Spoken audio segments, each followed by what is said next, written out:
रोज शंकर के मंदिर में प्रतिदिन जाने वाले को और एक और चीज अपने स्मरण में रहे, अगर शिव के मंदिर नहीं जा सकते तो अपने घर में जो शिवलिंग है उस पर जल चढ़ाओ।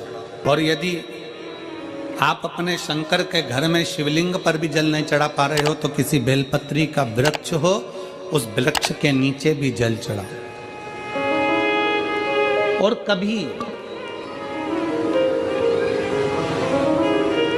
मौका मिल जाए, कभी भगवान शंकर की बड़ी करुणा हो जाए, भगवान शंकर की बड़ी उदारता हो जाए, भगवान शंकर की बड़ी कृपा हो जाए, बड़ी कृपा हो जाए,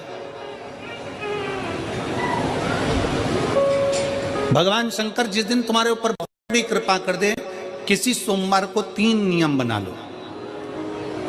जिस दिन मेरा भोले बाबा तुम पर कृपा कर दे उस दिन सोमवार का एक नियम बना कि महीने का एक सोमवार मुझे ऐसा करना है, 3 नियम धारण करना है महीने के सोमवार को।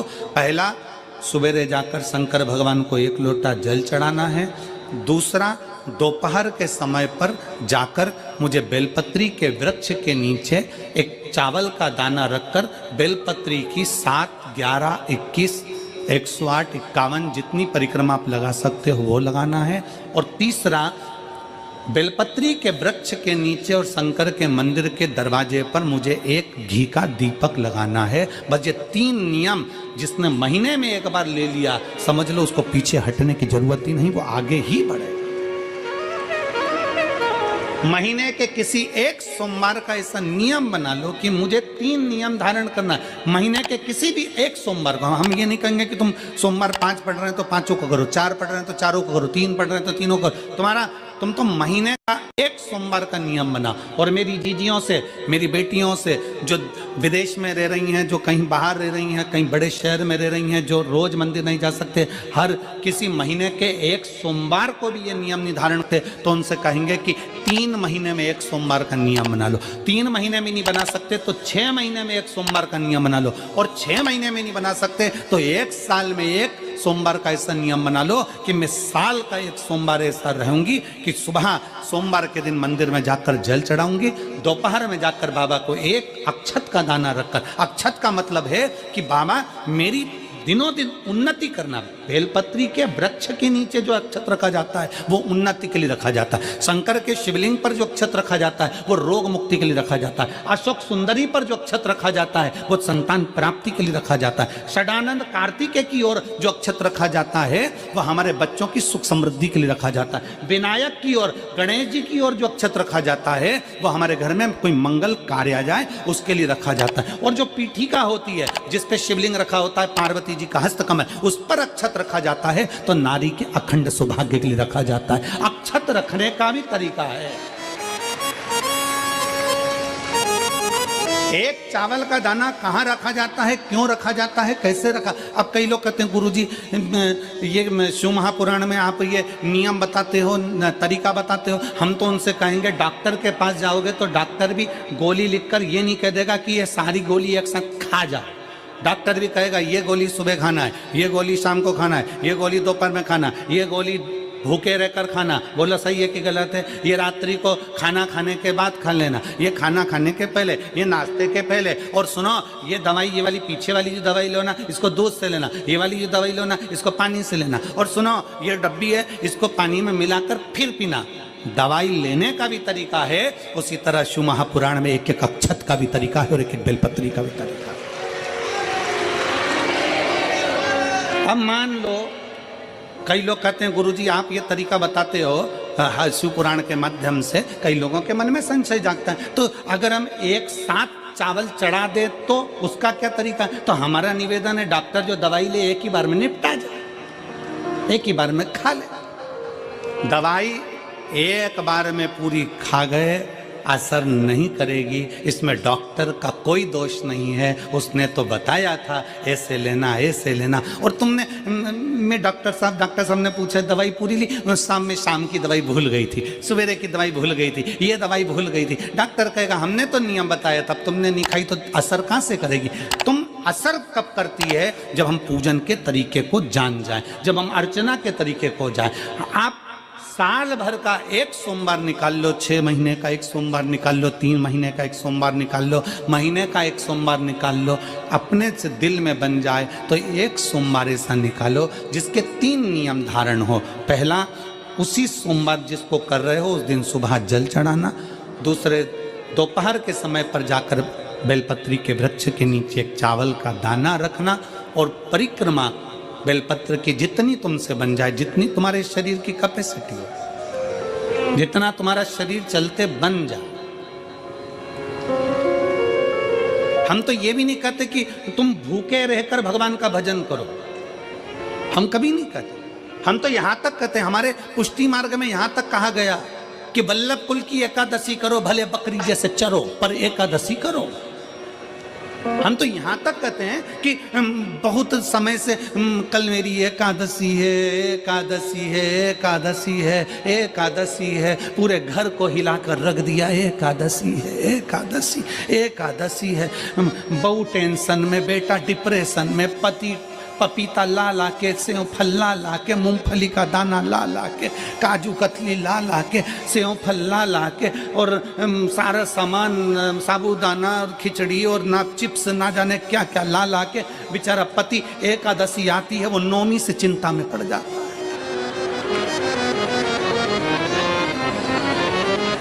हम तो ये भी नहीं कहते कि तुम व्रत बहुत भारी करो, तुम व्रत उपास भी बहुत बहुत टेंशन वाला करो, ना ना ना।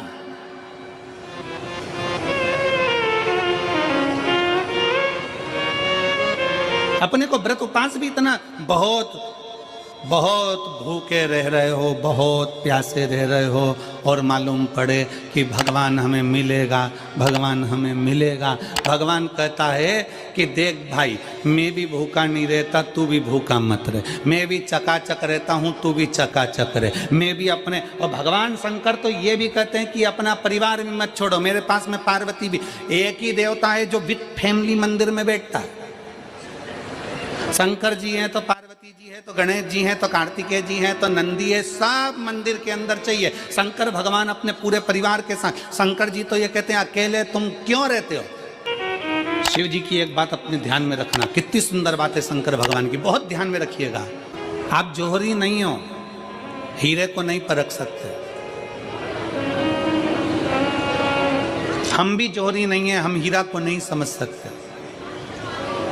और भगवान शंकर ने पृथ्वी पर जिसको जन्म दिया उसको जौहरी बनाकर पैदा किया है, उसको जौहरी बनाकर भेजा है कि आप भले हीरा को न समझो चलेगा, पर अपने नजदीक में कोई दुखी है तो उसकी पीड़ा को जरूर समझना। भगवान शंकर कहते हैं उसकी पीड़ा का स्मरण रखना।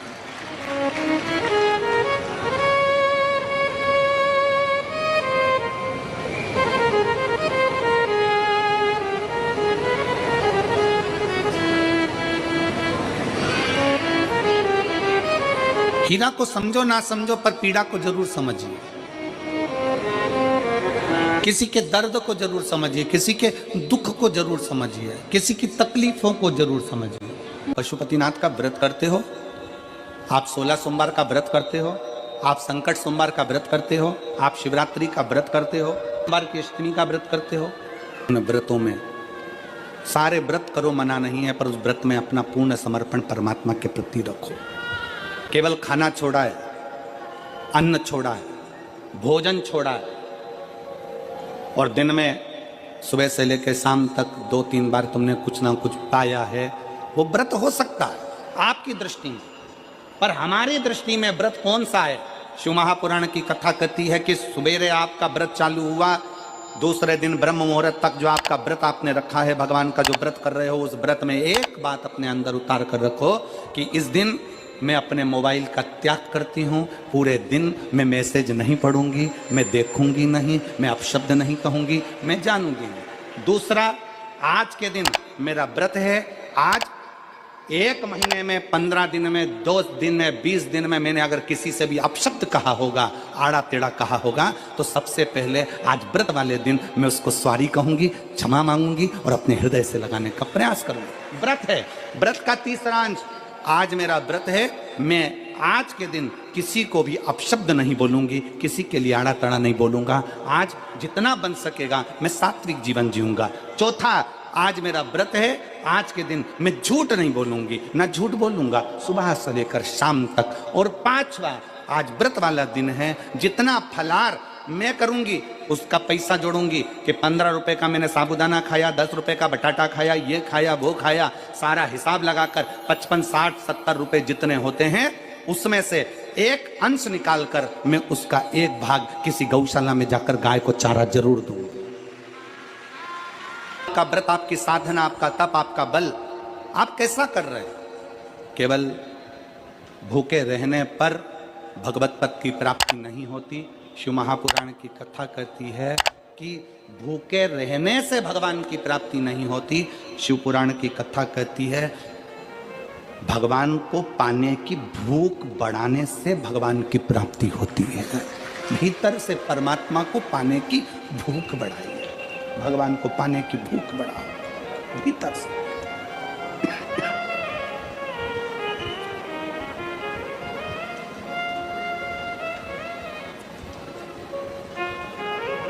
व्रत करो मना नहीं, तप करो मना नहीं, साधना करो मना नहीं, पर उस तप साधना में व्रत में परमात्मा को पाने की ललकता हो आपके भीतर, भगवान को पाने की ललकता हो आपके भीतर, भगवत पद को पाने की ललकता हो आपके भीतर, तो भगवान। हाँ, पुराण की कथा एक बड़ी सुंदर बात कहती है, व्रत आप करते हो, उपास आप करते हो, नियम आप लेते हो, पूरा किसको करना पड़ता है? तुम्हें नहीं। व्रत आप करते हो, उपास आप करते हो, नियम आप लेते हो और पूरा देवाधिदेव करते हैं, भगवान शंकर करते हैं। बस इतना जरूर याद रखें कि जैसे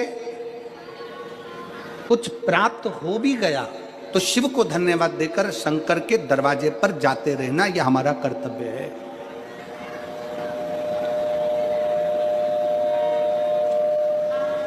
एक बहन जी ने पत्र लिखा था कल। उस पत्र में बहन जी ने लिखा कि शिव महापुराण तप का मतलब क्या होता है? चलिए, उपास का मतलब बताओ। खाना छोड़ देना व्रत नहीं है, दूसरे का धन छुड़ाकर खाना छोड़ देना व्रत है। शिक्षा दे देना, किसी को चिकित्सा की जरूरत है उसकी चिकित्सा में थोड़ा सा धन लगा देना, कोई रोते हुए के आंख के आंसुओं को पोंछ देना, किसी के दुख में खड़े होकर उसको खुशियां प्रदान कर देना, ये दुनिया का सबसे बड़ा व्रत है, सबसे बड़ी साधना, सबसे बड़ा तप। मन साफ है तो सारी गलतियां माफ है, और अगर मन ही साफ नहीं है तो गलती कौन माफ करेगा भाई? हम भी तो अपनी जिंदगी में एक नियम बना सकते हैं कि मैं श्री शिवाय नमस्तुभ्यम का जाप करूंगी। मेरी कॉलोनी में कोई शंकर जी का मंदिर है, हम 5-10 महिलाएं प्रत्येक सोमवार को 10 मिनट बैठेंगी, शाम के समय प्रदोष काल में 6 बजे 6:30 बजे बैठेंगे, 6:45 बजे 15 मिनट बाद उठ जाएंगे, श्री शिवाय नमस्तुभ्यम का जाप करेंगे, शंकर जी को भोग लगाएंगे। अगर एक हफ्ते में 5 सोमवार पड़ते हैं तो 5 महिलाएं अपना नियम बना ले कि आज का प्रसाद थोड़ा सा, कुछ भी शक्कर, खड़ी शक्कर, कुछ भी मैं लेके आऊंगी, माँ भोग लगाएंगे, अपन 5 मिलकर श्री शिवाय नमस्तुभ्यम जपेंगे, प्रसाद बांट देंगे, अपने घर चले जाएंगे। ज्यादा ढोंग प्रपंच नहीं, दिखावा नहीं, कोई एक नियम। हमारे नजदीक में शंकर जी का मंदिर है, हफ्ते में एक बार नियम बनाएंगे, उस मंदिर में सफाई करेंगे। हफ्ते में एक बार नियम बनाएंगे, अपने नजदीक के शंकर के मंदिर को साफ करेंगे, क्लीन करेंगे। एक नियम अपने अंदर बनाओ शिव के प्रति।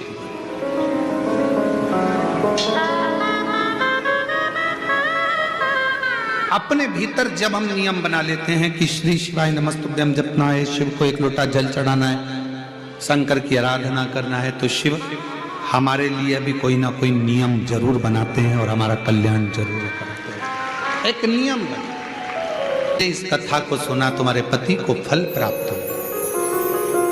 कलिकाल में संसार में जो शिव महापुराण की कथा को सुनता है, श्रवण करता है, करवाता है, बाँचता है, सुनता है, वो जितने जीव इस कथा को श्रवण करने आते हैं, केवल उनका ही नहीं, उनकी 71 पीढ़ी का कल्याण शिव पुराण की कथा कर।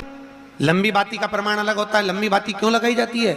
भगवान के मंदिर में दीप में, देवियों की पूजन में, लक्ष्मी की वृद्धि के लिए। कौन से देवता के यहाँ लंबी बत्ती लगती है और कौन से देवता के यहाँ गोल बत्ती लगती है, उसका भी प्रमाण वर्णन। किसी देवी की पूजन करो तो लंबी बत्ती आती है, कुल देवता की पूजन करो तो लंबी बत्ती आती है।